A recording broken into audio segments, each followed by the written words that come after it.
Bismillahirrahmanirrahim. Assalamualaikum warahmatullahi wabarakatuh. Bismillah, alhamdulillah, wassalli wa nusallimu ala rasulillah Sayyidina Muhammadin ibni Abdillah wa ala alihi wa ashabihi wa man tabi'ahudahu wa wa'ala amma ba'd. Yang sama-sama kita muliakan Bapak Wakil Ketua, Ibu Hakim, juga yang kami hormati Bapak Panitra, Ibu Sekretaris, seluruh pejabat fungsional dan struktural, dan seluruh karyawan-karyawati Pengadilan Agama Bangko, juga mahasiswa dan siswa yang sedang magang di Pengadilan Agama Bangko. Syukur kepada Allah Subhanahu wa Ta'ala, pada Kamis pagi ini kita bisa melanjutkan kajian dengan keadaan yang tenang, luar biasa. Berbeda dengan saudara-saudara kita di Palestina sana. Maka kita doakan semoga Allah memberikan pertolongan kepada saudara-saudara kita di Palestina sana, dan kita yang berada di sini dengan segenap upaya dan kemampuan kita, sekurang-kurangnya dengan doa kita mendoakan beliau-beliau yang ada di sana. Baik Bapak Ibu yang saya hormati, kemarin sudah kita bahas tentang macam-macam air, kemudian macam-macam najis. Hari ini kita masuk kepada pembahasan tentang cara bersuci dari najis. Mari kita sama-sama baca kitabnya. Kita bersama-sama belajar kepada Sayyid Sabik. Saya hanya sekedar membaca, maka kepada Al-Mukarram yang hadir di sini, kalau ada kesalahan mohon diingatkan, diberikan dan dikoreksi. Baik Bapak Ibu semua, tathhirul badani wa thawbi.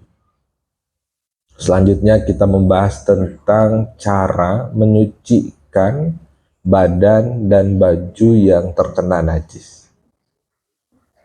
As-thawbu wal badan idza asabat huma najasatun yajibu ghasluhuma.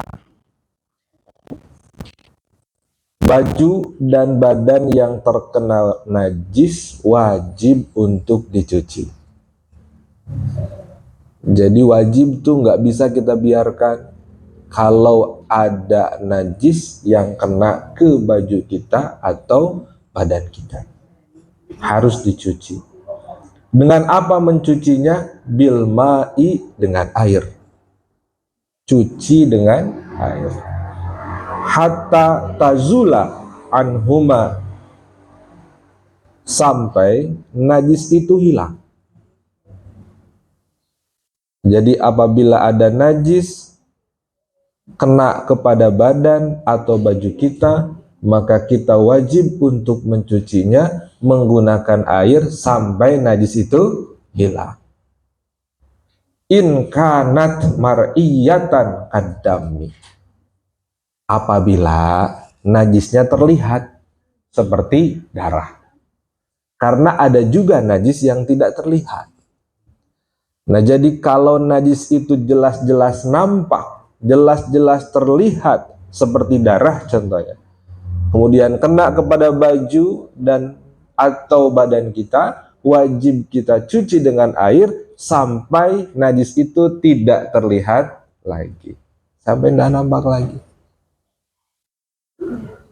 Fa'in baqiya ba'dal ghasli atharun yashukku zawaluhu fahuwa ma'fuun anhu.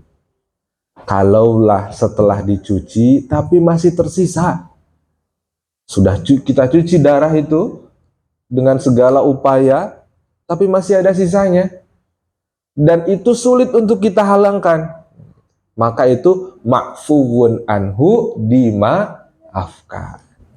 Ingat, agama Islam itu datang dengan segala kemudahan, tidak menyulitkan. Sudah dibahas oleh Al-Mukarram pada pertemuan yang lalu. Begitu. Nah, jadi wajib dicuci. Kalau memang kita sudah berusaha ternyata tetap masih nampak, kalau cuma sedikit itu dimaafkan. Fa'illam takun mar'iyatan, kalaulah najis itu tidak terlihat, kal bauli, seperti air kencing, fa innahu yaktafi bi ghaslihi walau marratan wahidatan. Tadi apabila najisnya terlihat maka harus dicuci sampai hilang. Lalu bagaimana kalau najisnya tidak terlihat? Seperti contohnya air kencing. Mungkin ini air kencing orang yang air kencingnya bening, gitu ya. Karena orang-orang yang di kantor ini jarang minum. Kencingnya kebanyakan berwarna, begitu ya. Ini kalau air kencingnya bening sehingga tidak terlihat, maka cara mensucikannya itu cukup dicuci dengan air, meskipun satu kali. Masih bau, ya itu lain persoalan, begitu ya. Kalaupun masih bau, kalau kita sudah mencuci, cukup sekali udah selesai. Secara hukum sudah selesai. Urusan masih bau atau enggak bau itu lain hal, begitu. Itu kalau najisnya tidak terlihat. Ya, sebisa mungkin kalau misalnya kita mencuci ya sampai baunya juga hilang kan, karena itu kan mengganggu juga. Fa'an Asma binti Abi Bakr radhiyallahu anha, diriwayatkan dari Asma, anak perempuannya Abu Bakar. Qalat, Asma berkata, ja'at imra'atun ilan nabiyyi sallallahu alaihi wasallam. Suatu waktu datang seorang perempuan kepada Nabi Muhammad sallallahu alaihi wasallam. Faqalat, kemudian perempuan itu bertanya, ihdana yusibu thawbaha min dammil haidi, kaifa tasna'u bihi?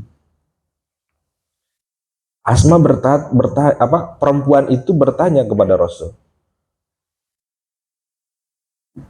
salah seorang daripada kami bajunya terkena darah haid, apa yang harus dia lakukan? Jadi baju salah seorang perempuan itu terkena darah haid, apa yang harus dilakukan? Faqala, kemudian Rasul menjawab, tahuttuhu summa tuqriduhu bil ma'i summa tandahuhu summa tusalli fihi, muttafaqun alaih. Jawab Rasul, tahuttuhu summa tuqriduhu bil ma'i. Tahuttu summa tuqridu itu kalau kita baca di footnote itu adalah ad-dalku bi atrafil asabi. Berarti kalau memang ada darah haid kena kepada baju, nah, cara mensucikannya adalah ad-dalku bi atrafil asabi, gosok dengan ujung jari menggunakan air. Ambil air, gosok dengan ujung jari, gosok-gosok aja, begitu. Darah haid yang menciprat ke baju kita itu. Summatan dahuhu, kemudian bilaslah dengan air. Nah, jadi bagian yang kena darah haid itu digosok-gosok dengan ujung jari, tentunya menggunakan air. Nah, setelah itu bilas dengan air secukupnya. Summa tusalli fihi. Setelah itu kata Rasul, bisa kamu sholat di atas baju itu. Nah, ini hanya pertegasan saja. Jadi betapa cukup dengan hal itu, baju itu yang asalnya terkena darah haid yang najis itu bisa menjadi suci kembali. Jadi mudah caranya. Tidak usah begini, aduh ini udah ada darah haid nih di baju saya nggak bisa sholat nanti di rumah aja misalnya begitu, keburu habis waktu. Cukup begitu saja, ambil air, gosok-gosok dengan ujung jari, setelah itu bilas secukupnya, nggak usah dicuci, itu sudah cukup begitu. Hadisnya muttafaq alaih. Wa idza asabat an-najasatu zaila thawbil mar'ati tutahhiruhu al-ardu. Nah, ini bagi ibu-ibu yang pakai rok atau gamis yang panjang. Nah, saking panjangnya ujung dari rok dan gamis itu menyentuh tanah, menyentuh lantai gitu ya, berjumbai-jumbai kayak pengantin gitu, bajunya panjang. Karena bagaimana? Kan kita tidak sadar ya, karena baju ibu-ibu ini panjang lalu terkena najis. Ada najis gitu kena ketika kita jalan. maka tutahiru al-ardu. Jadi sapuan tanah itu bisa menyucikan najis itu.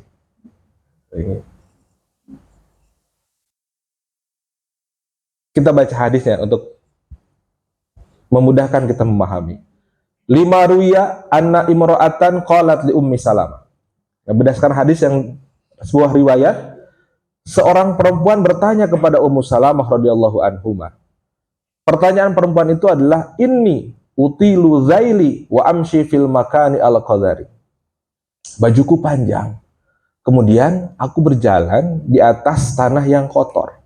Faqalat laha, kemudian Ummu Salamah menjawab pertanyaan perempuan itu.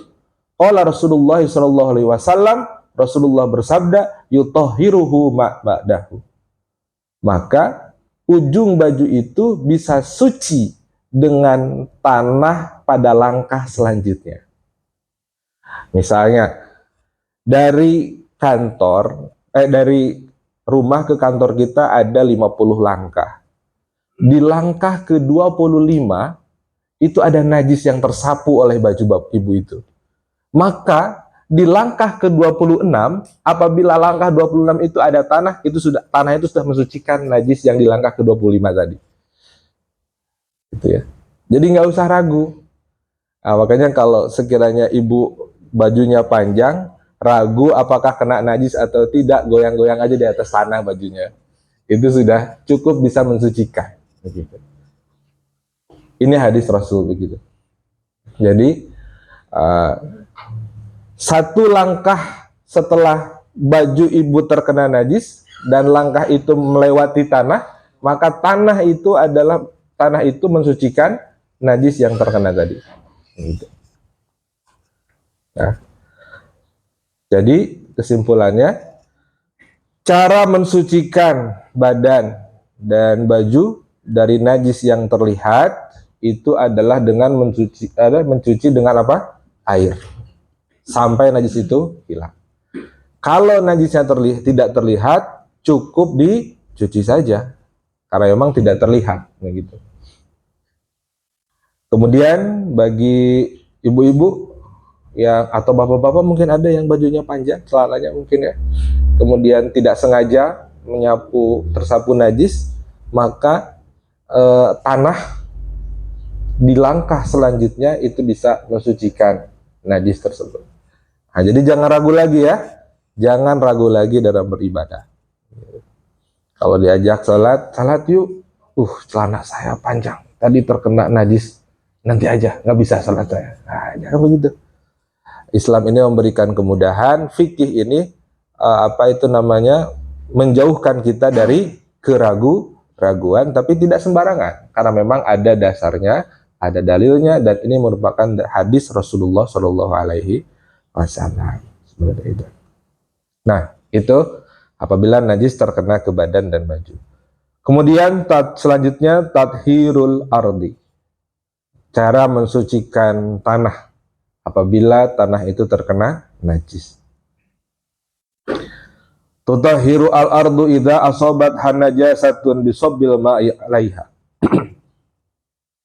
Cara mensucikan tanah apabila terkena najis adalah dengan menyiramkan air di atas najis itu.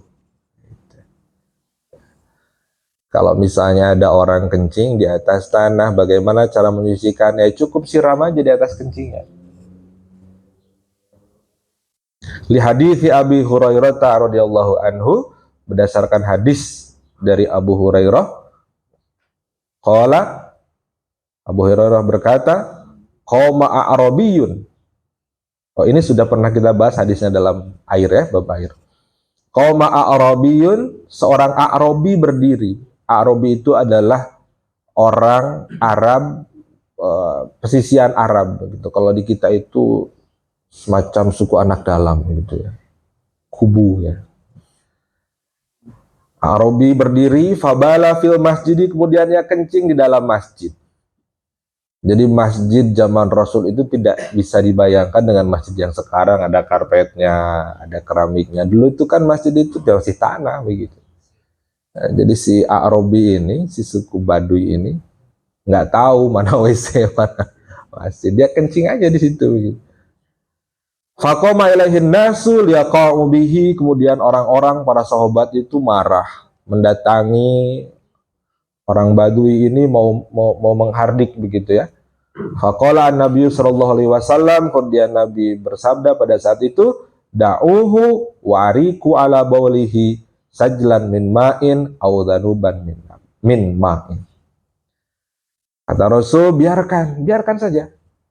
Biarkan dia kencing sampai selesai. Jangan diganggu, jangan dimarahi. Kenapa? Karena kalau lagi kencing diteriaki, nanti dia lari, malah tambah kemana-mana kan. Malah tambah kotor kemana-mana. Kata Rasul, biarkan aja dia kencing di sana.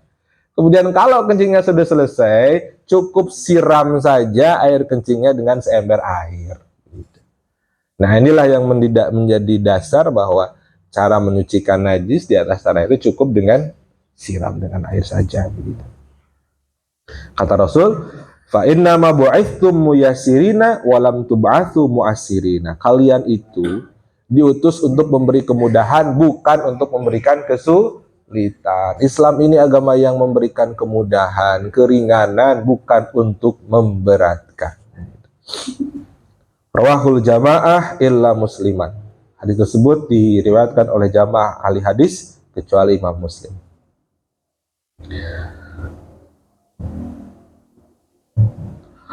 Wa tutahhiru aidan bil jaffafi.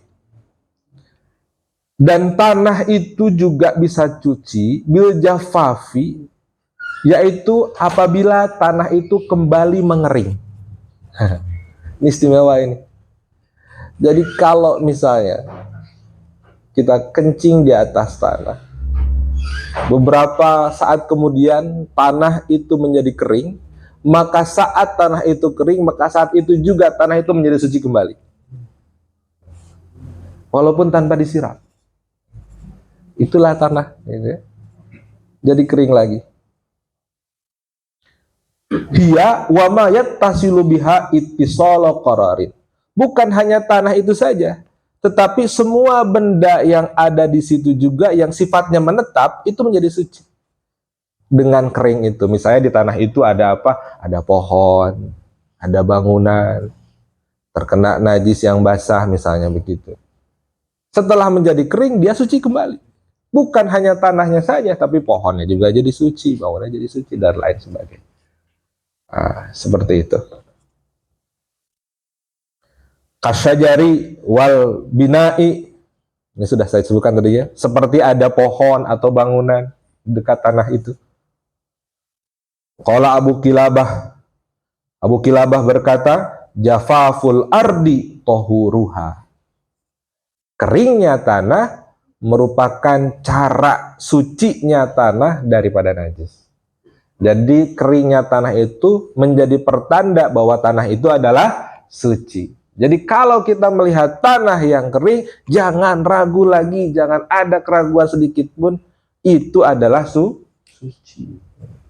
Kalau mau sholat saja. Misalnya kita lagi camping nih kan, para pencinta alam misalnya, ada mahasiswa ini gabung dengan komunitas pencinta alam, naik Gunung Kerinci misalnya. Mau sholat, saya khawatir ini khawatir ada bekas nya apa atau kecilnya apa. Jangan ragu, sekiranya tanah itu kering, maka keringnya tanah merupakan pertanda bahwa tanah itu adalah suci. Hampar saja dah sholat di atas itu. Begitu. Wa qalat Aisyah radhiyallahu anha, Aisyah berkata, zakatul ardi yabasuha. Sucinya tanah itu adalah dengan keringnya tanah itu. Rawahu Ibnu Abi Syaibah. Hadis tersebut diriwayatkan dari Ibnu Abi Syaibah. Nah, begitu. Nah, coba lihat. Hadza idza kanat an-najasatu ma'iatan. Kering bisa menjadi pertanda bahwa tanah itu suci apabila najisnya berbentuk cair. Begitu. Amma idza kana lahu jirmun. Kalau najis itu ada jirimnya, Jirim itu adalah apa? Ada bentuknya, ada kelihatan barangnya begitu. Padat, tidak cair. Fala tutahhiru illa bizawali ainiha. Maka najis itu tidak bisa hilang kecuali penampakannya hilang begitu. Au bitahawuliha, atau najis itu berpindah. Begitu ya. Nah, jadi tadi kesimpulannya, tanah itu bisa suci dengan berapa cara? Dua. Pertama, disiram dengan air, atau kedua, tanah itu menjadi kering. Nah, itu apabila najisnya cair, gitu ya. Seperti air kencing tadi ya. Kalau ada najis yang sifatnya cair, terkena tanah, maka cara mensucikannya adalah pertama, disiram air, atau yang kedua, biarkan tanah itu mengering. Lalu bagaimana kalau najisnya itu bentuknya padat?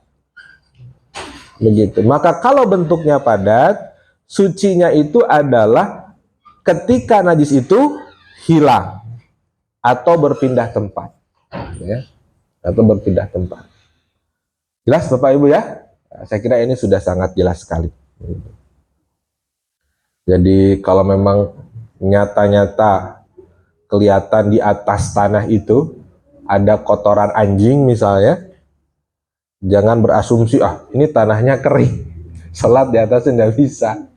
Pindahkan dulu kotoran anjing itu, atau hilangkan dulu, baru tanah itu bisa menjadi suci. Gitu. Nah, itu yang kedua, cara mensucikan tanah. Kemudian yang ketiga, tathhirus samani wa nahwihi. Cara mensucikan saman itu adalah mentega ya. Mentega wa nahwihi, dan segala sesuatu yang sejenis dengan mentega. Jadi najis kena kepada mentega dan yang sejenisnya. Berarti mentega itu kan benda yang padat, nggak terlalu padat, tapi dia agak lembek kayak begitulah. Atau segala sesuatu yang sejenis dengan itu, kayak krim ya, ibu-ibu, krim siang, krim pagi, krim malam. Banyak sekali krimnya. Ya, begitu. Nah, bagaimana mensucikannya kalau benda-benda tadi terkena najis? Ani bin Abbasin, diriwayatkan dari Ibnu Abbas, an Maimunah radhiyallahu anha, dari Maimunah, anna Nabiya sallallahu alaihi wasallam, bahwasanya Nabi Muhammad sallallahu alaihi wasallam suila, Nabi ditanya an fa'ratin, tentang hewan tikus, sakotot fi samanin, ada tikus jatuh ke atas mentega. Emang tikus ini mengganggu sekali ya. Tikus jatuh di atas mentega. Gimana Rasul? Apa yang harus dilakukan? Faqala, kemudian Rasul menjawab, alquha wa ma haulaha. Alquha, kata Rasul, buang saja tikusnya. Wa ma haulaha fatrahuhu. Kemudian di sekitar tempat jatuhnya tikus itu buang. Tikusnya buang, kemudian mentega yang berada di sekitar tempat jatuhnya tikus itu dibuang. Wakulu samanakum. Nah, sisanya masih bisa dimakan. Begitu kata Rasul. Jadi ketika satu mentega itu, mungkin ini menteganya banyak ya begitu ya. Menteganya banyak, satu baskom mungkin ya. Kemudian jatuh tikus di atasnya, cukup buang tikus itu dan buang mentega yang terkena oleh tikus. Sisanya masih bisa dimakan. Makan saja. Rawahul Bukhari, hadis itu diriwayatkan oleh Al-Bukhari. Qala Al-Hafidh Ibnu Hajar berkata,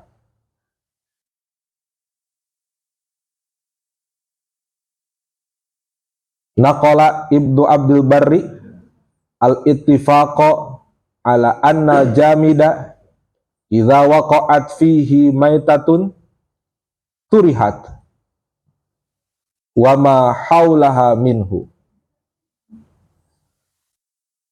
Idza tahaqqaqa anna syai'an min azzaiha lam yasil ila ghairi dzalika minhu.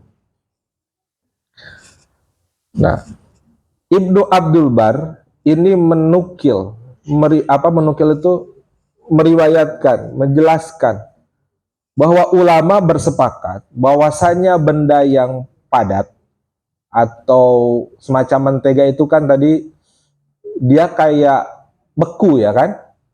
Kalau misalnya kita panaskan dia menjadi cair mentega itu kan, tapi dia sifatnya beku. Nah, kalau benda seperti itu terkena bangkai, maka sekitar benda yang terkena najis itu dibuang. Idza tahaqqaqa anna syai'an min azzaiha lam yasil ila ghairi dzalika minhu. Kalaulah kita yakin bahwasanya si najis itu tidak kena kepada bagian yang lainnya. Nah, jadi dibuang bagian yang kita yakinnya sebelah mana nih begitu. Jadi sampai kita yakin.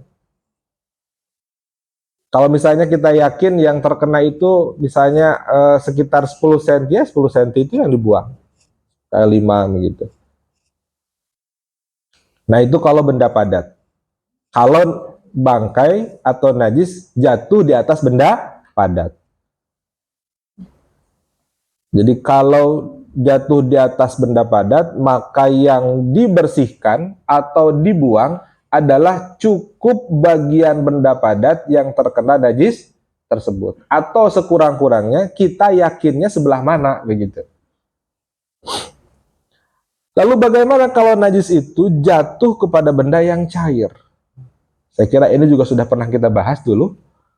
Wa amal ma'i'u fakhtalafu fihi. Adapun apabila benda najis tadi jatuh kepada benda cair, fakhtalafu fihi, maka para ulama berbeda pendapat. Fadhahaba al-jumhuru ila annahu yanjusu kulluhu bimulaqatihi an-najasata. Jumhur ulama berpendapat bahwasanya apabila benda cair terkena najis, maka semua benda cair itu menjadi najis. Itu jumhur ulama pendapatnya begitu.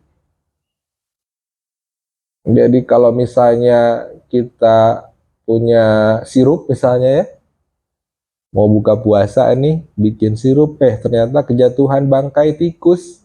Menurut jumhur ulama semuanya najis, jadi buang gitu. Itu menurut jumhur ulama. Wa khalafa fariqun minhum az-Zuhri wal Auza'i. Ada dua yang berbeda pendapat, yaitu Zuhri dan Auza'i. Apa pendapatnya? Coba kita lihat di footnote. Anna hukmal ma'i'a mithlu hukmil ma'i fi annahu la yanjusu illa idza taghayyara bin najasati fa illam yataghayyar fa huwa tahirun wa huwa madhhab Ibnu Abbas wa Ibnu Mas'ud wa Bukhari wa huwa sahih. Nah, pendapat yang lain ini berpendapatnya begini, seperti layaknya air. Dulu kan kita sudah pernah membahas air ya. Air itu kalau terkena najis, selama tidak berubah rasanya, kemudian warnanya, aromanya, itu tidak dihukumi najis. Gitu. Nah, ini pendapat yang kedua. Ya. Jadi kalau misalnya najis tadi kena kepada benda yang cair, ulama ada berapa pendapat? Dua. Jumhur ulama berpendapat maka semuanya menjadi najis. Sedangkan ada sebagian ulama yang berpendapat selama tidak berubah rupanya, warnanya, aromanya, maka itu tidak najis. Nah, kita boleh mengambil pendapat yang mana saja, silahkan. Begitu. Yang jelas dua-duanya ada dasarnya, ada landasannya. Begitu. Nah, baik, jadi kesimpulannya terkait yang ketiga ini, cara mensucikan benda yang terkena najis, yang sifatnya padat atau buku seperti mentega, itu cukup dibuang bagian yang terkena najis tersebut. Adapun bagian lainnya yang tidak terkena najis, itu suci dan bisa dimakan. Kalau benda itu ternyata benda cair, maka ulama ada dua pendapat. Pendapat yang pertama, semuanya menjadi najis. Kemudian pendapat yang kedua, selama tidak ada perubahan unsur air itu, baik itu rasanya, warnanya, atau baunya, maka air itu tidak najis, tidak berubah. Allahu a'lam. Silakan diambil saja mau yang mana pendapatnya ya. Kemudian selanjutnya tathiru jildil maitati, cara mensucikan kulit bangkai. Yutahhiru jildul maitati zahiran wa batinan bidibaghi. Cara mensucikan kulit bangkai itu, baik luar ataupun dalamnya, adalah dengan cara proses penyamakan. Penyamakan itu kalau bahasa Inggrisnya leather, ya, gitu ya. Makanya kalau ada sepatu kulit itu leather shoes. Berarti itu sepatu kulit ya, yang dengan proses penyamakan. Proses menyamak itu adalah proses membersihkan kulit bangkai dari bakteri-bakteri yang bisa membuat kulit itu membusuk. Dengan apa? Dengan benda-benda yang kesat. Kemudian dijemur. Itu yang disebut dengan proses dibag, atau yang kita kenal dengan proses penyamakan. Nah, jadi hanya dengan cara itulah kulit bangkai bisa menjadi suci. Di hadis Ibnu Abbasin, berdasarkan hadis Ibnu Abbas radhiyallahu anhuma, anna Nabiyya sallallahu alaihi wasallam qala idza dubigha al-ihabu faqad tahura. Rawahu Syaikhan. Rasul berkata, apabila kulit bangkai itu disamak, maka kulit bangkai itu menjadi suci. Hadis tersebut diriwayatkan oleh Imam Bukhari dan Muslim. Nah, begitu. Jadi cara membersihkan kulit adalah dengan proses penyamakan. Kemudian selanjutnya tathhirul mir'ati wa nahwiha. Cara mensucikan mir'ah, cermin wa nahwiha, dan yang sejenis, barang-barang porselen yang mengkilat gitu ya. Cara membersihkan cermin atau barang-barang lainnya yang mengkilat. Tathhirul mir'ati, cara mensucikan cermin, wasikini dan pisau, wasaifi dan pedang, wadzufri dan kuku, wal azmi dan tulang, wazujaji dan kaca, wal aniyati dan bejana, wa kulli saqilin dan segala benda yang mengkilap, la musamalahu yang tidak memiliki pori. Caranya adalah bil mashi alladhi yazulu bihi atharun najasati, yaitu dengan mengusap dengan usapan yang bisa menghilangkan najis tersebut. Jadi kalau benda-benda yang mengkilap kayak kaca, cermin tadi ya, keramik yang tidak ada porinya ya, yang tidak berpori, itu cukup diusap saja. Diusap baik itu dengan lap atau dengan tisu sampai najisnya hilang.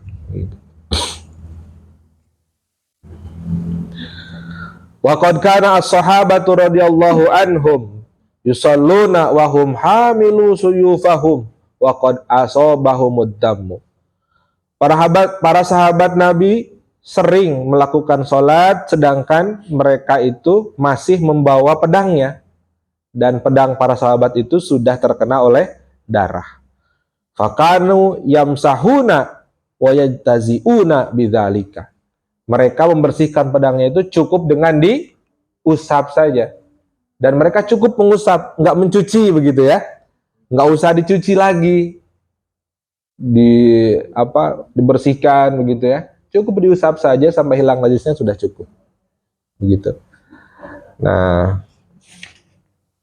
itu kalau cara mensucikan benda-benda yang tadi, yang mengkilap kayak cermin dan lain sebagainya.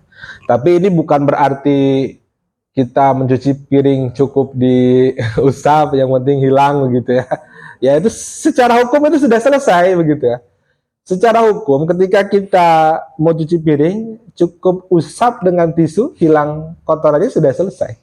Dia suci kembali, tapi ya kan ada bakteri di sana. Piring kan di atasnya makanan-makanan masuk ke perut, jadi harus higienis ya. Harus dijauhkan dari bakteri-bakteri. Tapi kalau secara hukum itu sudah cukup, sudah suci begitu ya. Nah, ini yang terakhir terkait dengan cara mencucikan itu adalah tathhirun na'li. Cara mensucikan sandal gitu ya. Jadi yang dibahas oleh Sayyid Sabiq terkait dengan cara mensucikan ini semuanya adalah standar minimal ya, Bapak Ibu ya. Ini standar minimal. Jadi cukup dengan ini maka statusnya sudah menjadi suci.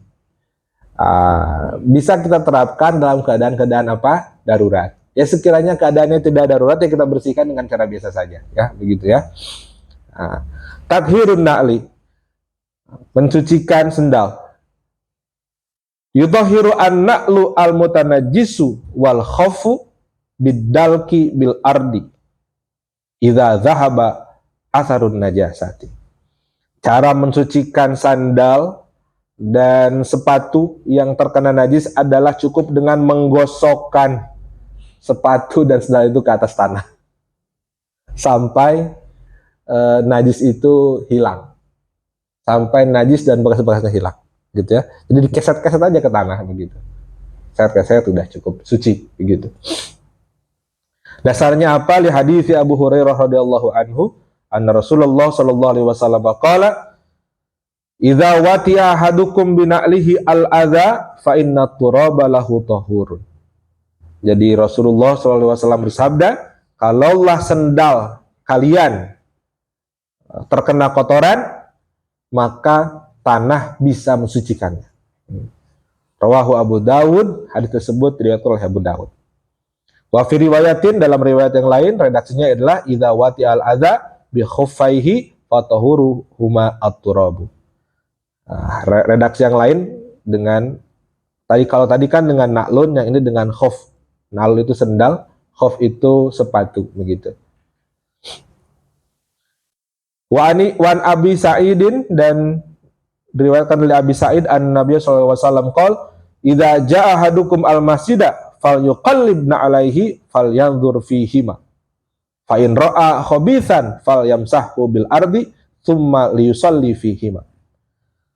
Kalau salah satu dari kalian hendak pergi ke masjid, mungkin masjid dulu itu kan tadi tanah ya, jadi sendal masuk ke masjid. Kalau sekarang kan masjid keramik, ada batas suci gitu ya.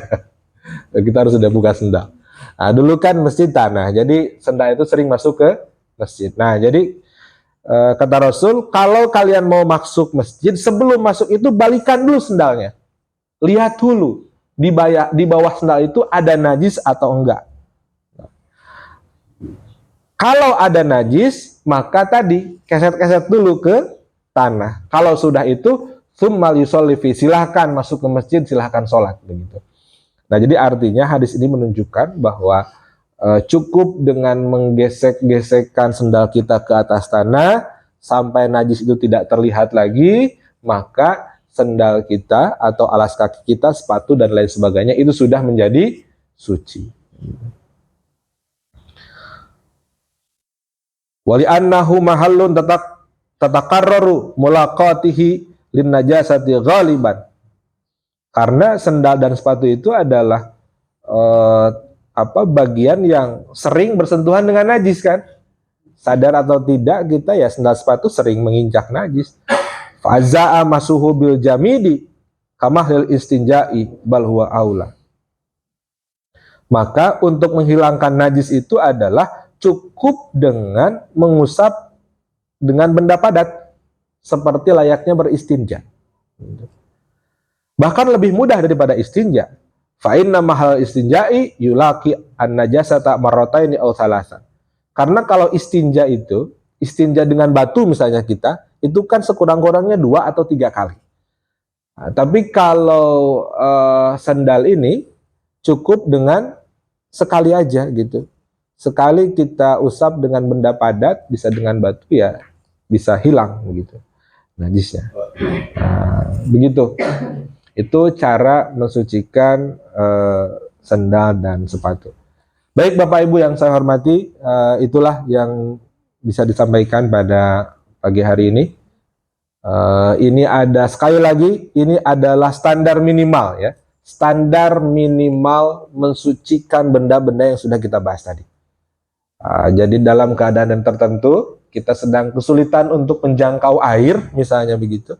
Cukup dengan hal yang sudah dijelaskan tadi, maka benda-benda tersebut bisa berubah kondisinya dari najis menjadi suci. Dari mutanajis ya, mutanajis terkena najis menjadi suci. Baik, sekian Bapak dan Ibu. Wallahu a'lam bishawab. Kalau misalnya ada pertanyaan atau lain sebagainya, masukan ataupun koreksi, sangat saya tunggu sekali. Assalamualaikum warahmatullahi wabarakatuh. Bismillahirrahmanirrahim. Assalamualaikum warahmatullahi wabarakatuh. Bismillah, alhamdulillah, wassalli wa nusallimu ala rasulillah Sayyidina Muhammadin ibni Abdillah wa ala alihi wa ashabihi wa man tabi'ahudahu wa ala amma ba'd. Yang sama-sama kita muliakan Bapak Wakil Ketua, Ibu Hakim, juga yang kami hormati Bapak Panitra, Ibu Sekretaris, seluruh pejabat fungsional dan struktural, dan seluruh karyawan-karyawati Pengadilan Agama Bangko, juga mahasiswa dan siswa yang sedang magang di Pengadilan Agama Bangko. Syukur kepada Allah Subhanahu wa Ta'ala, pada Kamis pagi ini kita bisa melanjutkan kajian dengan keadaan yang tenang luar biasa, berbeda dengan saudara-saudara kita di Palestina sana. Maka kita doakan semoga Allah memberikan pertolongan kepada saudara-saudara kita di Palestina sana, dan kita yang berada di sini dengan segenap upaya dan kemampuan kita, sekurang-kurangnya dengan doa, kita mendoakan beliau-beliau yang ada di sana. Baik Bapak Ibu yang saya hormati, kemarin sudah kita bahas tentang macam-macam air, kemudian macam-macam najis. Hari ini kita masuk kepada pembahasan tentang cara bersuci dari najis. Mari kita sama-sama baca kitabnya, kita bersama-sama belajar kepada Said Sabik. Saya hanya sekedar membaca, maka kepada Al-Mukarram yang hadir di sini, kalau ada kesalahan mohon diingatkan, diberikan dan dikoreksi. Baik Bapak Ibu semua, tathhirul badani wathawbi. Selanjutnya kita membahas tentang cara menyucikan badan dan baju yang terkena najis. As-sawbu wal badan idza asabathuma najasatun yajibu ghusluhuma. Baju dan badan yang terkena najis wajib untuk dicuci. Jadi wajib tuh nggak bisa kita biarkan. Kalau ada najis yang